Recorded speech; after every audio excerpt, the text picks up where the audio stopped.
even a little deeper there, more progressive Democrats, including Congresswoman Alexandria Ocasio-Cortez, Rashida Tlaib, Ilhan Omar, have worse net favorabilities than more moderate Democrats. What do you think this tells us? The middle, the political middle in the country is big, it is strong, and it has been forgotten.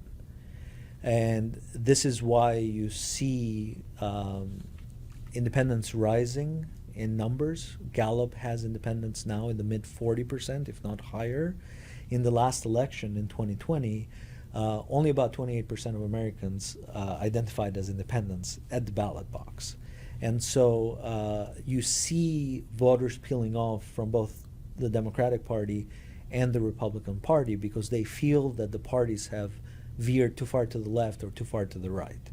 And they fear that the leaders of both of these parties, President Biden and former President Trump, haven't done anything to stem the excesses of the far left or the far right.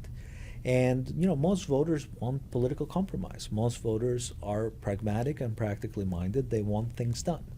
And that's not what they're getting from the political system. They're getting the digging of heels on the far extremes, and the country suffers as an outcome. And so that is part of the dynamic that's at play right now. As we're sitting here parsing through all of these numbers about the issues, the candidates, the parties, what is sticking out to you as the expert, as the pollster, that you think is missing from the national conversation when it comes to the presidential election? Well, I think that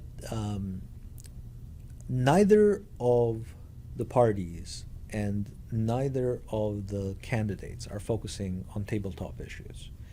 You don't hear a lot of messaging around the economy, even from the Biden camp, right, who needs to push the positive view on the economy. But most of what the current set of messaging is around immigration or the culture wars occurring in the country. So I think that both of the parties are missing an opportunity to actually meet voters where they are and speak to them in the terms that they want to be spoken to. The other thing is that compromise is not a dirty word, should not be a dirty word. There are a series of big ticket compromise positions that the majority of voters, starting from the center with independents but moving on to both of the parties, would accept. For example, on immigration, an overwhelming majority of Americans would accept a grand compromise to create strong and secure borders on one side, that's a Republican wish and position, in exchange for a pathway to citizenship for the dreamers, the so-called dreamers, the DACA recipients. And that would be a grand compromise that would actually move the country forward and give energy to both parties. But you don't see that happening. And when you do see a push or a move on compromise position, some element of the left or the right comes out and tries to break that. I am curious, before I let you go, when it comes to the economy, what is the right message then from Democrats particularly? Because I had a Democratic congresswoman on and she was saying, no, the economy's good, the numbers are great, people's sentiment is lagging, it will catch up. But according to the poll here, the majority of people aren't believing with the numbers that they see in the media. So what would be the right message? Because if people hear those numbers, they say, well, I'm not feeling that, and then that kind of ends the conversation. You ask a very hard question. I think if anyone figures that out, then I think the dynamic of the election would change. I would say that there's a wisdom to the crowd and there's a wisdom to the general voter, which is reflected in what they see day in and day out. So if there are examples of the economy improving, then they will believe the messaging that the economy is indeed improving. For example, the rate of jobs in the country has increased, right? We are at a historically low rate of unemployment, but no one really talks about that or knows how to actually bring it to life. More actions are required around inflation, right? And again, borrowing a page from Bill Clinton in 95, 96, he had a philosophy of bite-sized government actions. Very concise, very focused government actions that meet voters where their needs are. And we're not really seeing that. We either see trillion-dollar bills or nothing. And I think that that's really something that's missing.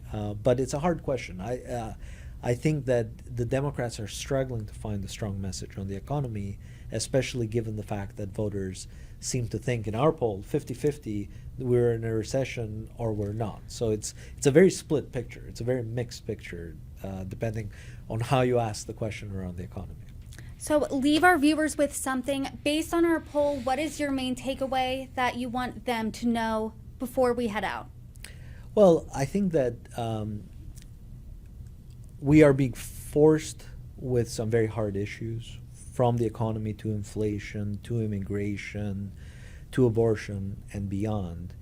And I'm hopeful that as the political parties start jostling for voters, especially the coveted swing voters and the coveted moderate voters in the middle, that some solutions will or should emerge. And if they don't, then really this election will be a race to the bottom, and we really have to then start looking past this election for new leadership to provide better choices, fresh solutions to the problems that are facing the country. So I think that the positive signal that I see is that we are actually starting to talk about everything that is wrong in the country. And, as an old saying goes, there's nothing wrong with America that can't be solved by what is right with America. And so I think that that's a positive note I'd love to leave the conversation with.